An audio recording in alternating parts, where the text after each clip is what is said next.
Thank you for listening and subscribing to the Reconstructing Inclusion podcast. Also, if you haven't bought Reconstructing Inclusion, Making DEI Accessible, Actionable, and Sustainable, my book, please pick it up. We also have a Substack now under the name Reconstructing Inclusion. I'll be putting more content on that Substack before you know it. Greetings, folks. Amri here. I hope you're well. Welcome to the Reconstructing Inclusion podcast. What do we consider DEI outcomes? DEI outcomes are natural progressions of things most organizational actors feel, at least partially, are important in fulfilling their mission. If the above is true, DEI outcomes may be framed as something other than DEI outcomes. Of course, not all would agree. For many, the outcome of equity is one goal. For many, that means equal or at least proportional representation of historically marginalized groups, marginalized as defined across the large portion of the Anglosphere, means Black, Indigenous, and other people of color. Some people don't believe that Asians are included, but after the Supreme Court of the U.S. decision on affirmative action in elite schools, perhaps that notion has shifted too. In the theory of change that I've fostered implicitly for over 20 years and explicitly for more than 10, DEI outcomes result from actions that create the conditions for people to thrive and organizations to create value that transcends profit alone. This means developing skills adjacent to DEI, including robust perspective taking, contextual discernment, sense-making, robust inquiry, disconfirmation, and more. These skills are subsets of the Inclusion Wins theory of change, which centers on inclusion systems design and development, cultural intelligence, or CQ, and social capital. Later in other episodes, in an article or podcast or something or both, I'll go into depth about our theory of change. And ahead of that, I would like to talk more about DEI outcomes. In Reconstructing Inclusion, I ask, if representation increases, what do we do next? What do we do next if we focus on retention and the numbers stay the same?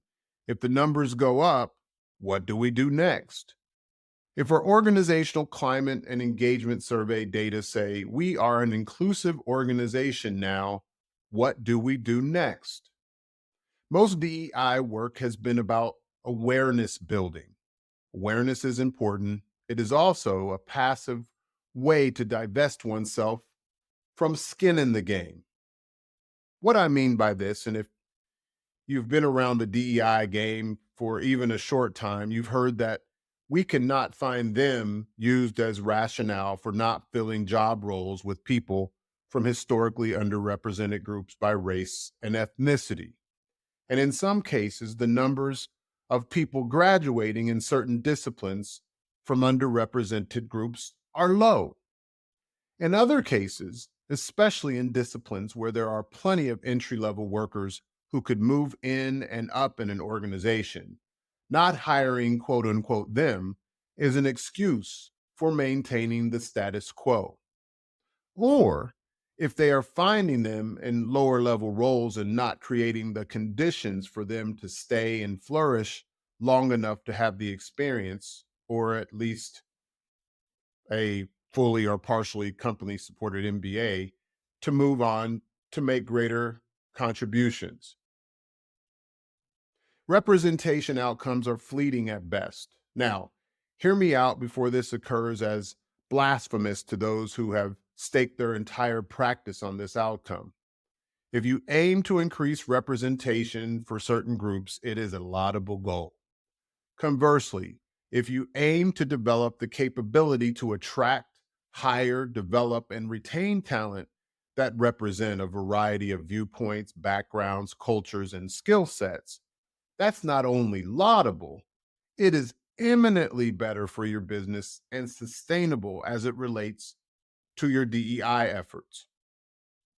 And it requires constant adaptation and skills building for such outcomes to be consistently achieved.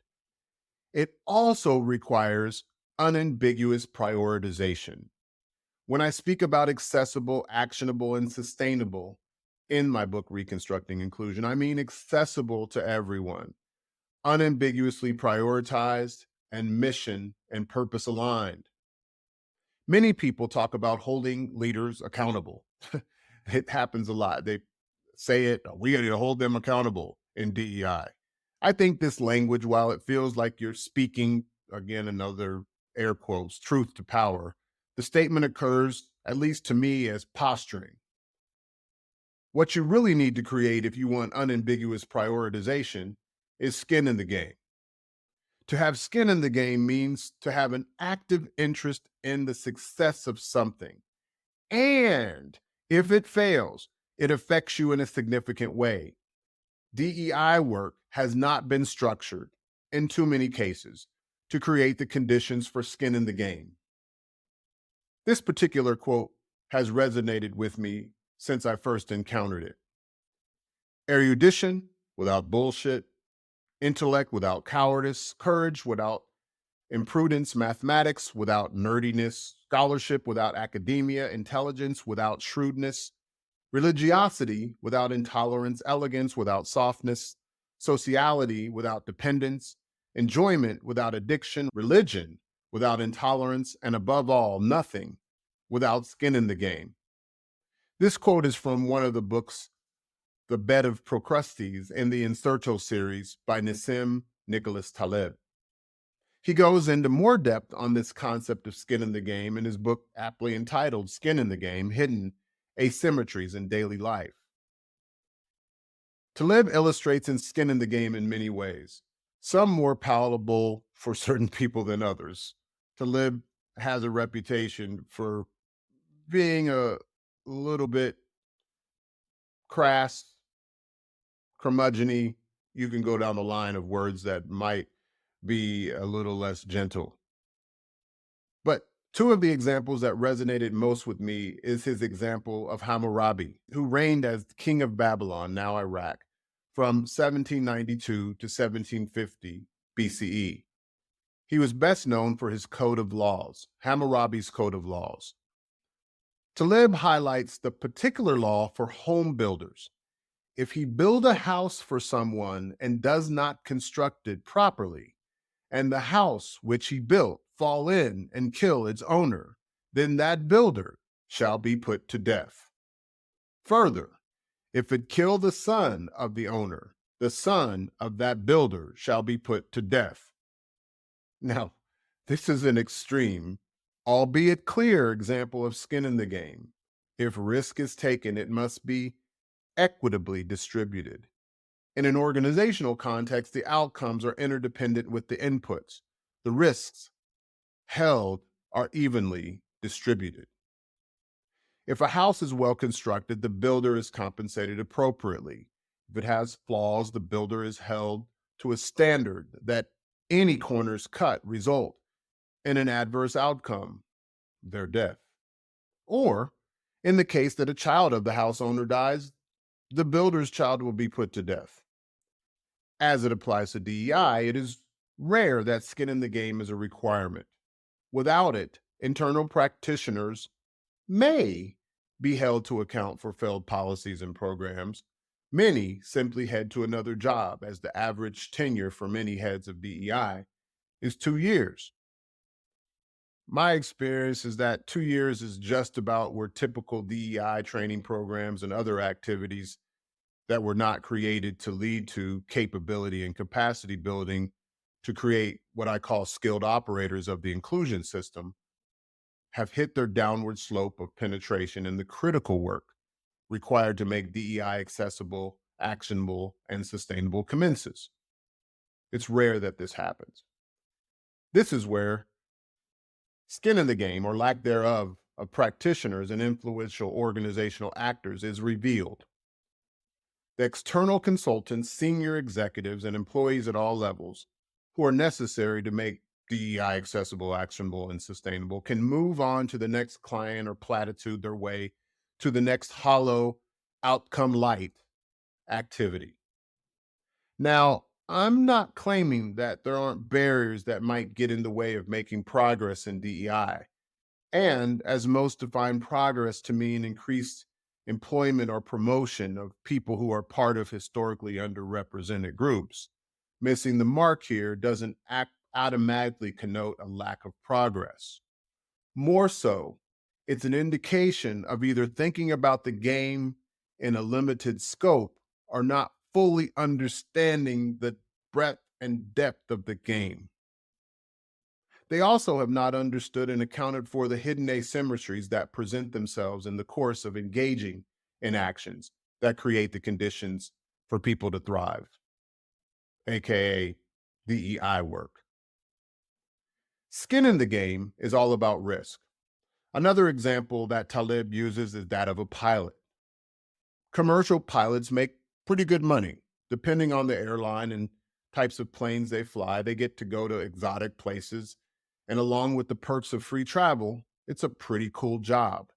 And pilots have serious skin in the game. If the plane goes down, everyone loses. How does skin in the game work in DEI or organizational change? Again, in most cases, it doesn't. People come in and do the work, another air quote. And if it doesn't create much of note, they can quit, find another job, stay and maintain the status quo, or be stuck in the Sisyphean purgatory with a cool title. To think about it, such misery might be considered skin in the game, but the control over whether to resign is an individual one. External factors like not having the desire to look for another job, convenience for family, or other reasons, etc., might make quitting harder, but it is still possible. Skin in the game is marginal. Conversely, when an organization creates incentives for culture development based on what a significant majority and slightly invested minority determine to be conditions that would be helpful to their ability to solve difficult problems, have quicker access to information requiring less energy to secure it, and make sense of it, grow their skills to meet their goals, skin in the game is much easier to manifest because the people created what was an outcome that they felt was meaningful. As you have heard, if you have ever heard me speak, there are a few things that I regularly mention. If this is the first time you have heard me speak, I would like you to consider inclusion as any action that creates the capacity for people to thrive and for the organization to fulfill its purpose, beyond profit, that is. Many see diversity solely as an orthodoxy revolving around rectifying power imbalances, usually based on an identifiable characteristic, or three. If we consider it as Dr. Roosevelt Thomas did, by the way, if you haven't listened to episode 4 of our podcast, we talk about Dr. Thomas and his pioneering work related to strategic diversity management with April Thomas, and we'll talk more about it in different Inclusion Wins channels in the future. Dr. Thomas defines diversity as any mixture of similarities and differences and their respective tensions and complexities. Looking at it this way, we can transcend the limited, individually attributed notions. And such framing allows us to consider asymmetries that have left people and communities feeling without voice, organizations without the recognition of interdependence, and practitioners steeped in inherently and perpetually self-limiting paradigms. Moving forward, those interested in fostering diversity per Dr. Thomas's framing and doing so in a meaningful and helpful manner, both within and beyond the historical framing, will make heterodoxy normative and use practices to help people grow their capacity to do the same. Skin in the game requires people to see themselves inside the DEI paradigm. So I ask, how do you make DEI accessible to everyone? You, whoever's listening right now, whether you're a fortified and certified practitioner or somebody who wants to be a skilled operator of your organization's inclusion system, hoping that you are developing one. And if not, I would love to talk to you about it. So that's one question. How do you make DEI accessible to everyone? The next question, how are you creating the conditions that influence people to assertively take the risk, not doing the work and doing it right for right now? But how do you create the conditions that influence people to build skills and capabilities to sustain DEI work? Lastly, if you are a practitioner, what's your skin in the game? So I hope that was helpful. Make it a great day. Peace.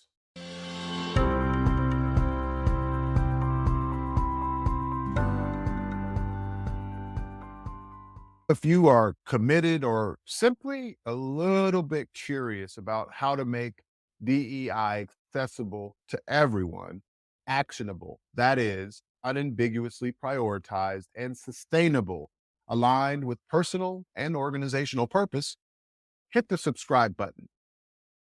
Make it a great day. Peace.